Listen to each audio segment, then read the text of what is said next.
Even om in de sfeer te komen. Het is nu donderdagmiddag 11 september, 2 uur in Valencia, 33 graden.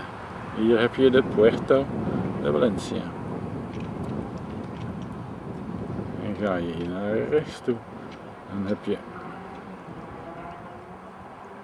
het playa gedeelte. Wat hier begint met deze gebouwen met Porta Playa. Porta Playa, het gedeelte waar wij dus nu wonen.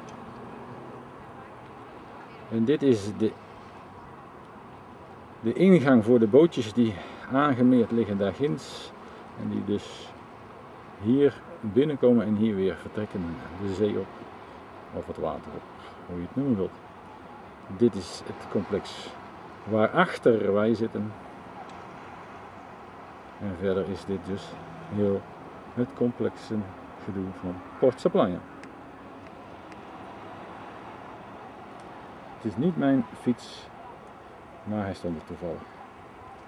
En hier ga je naar het noorden van Spanje.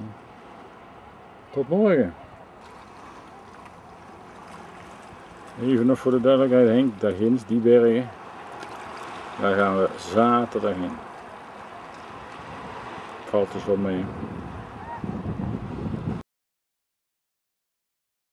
Zo rustig is het nog niet vaak geweest. Het water bedoel ik dan. Dus vandaar dat je er mooi doorheen kan kijken.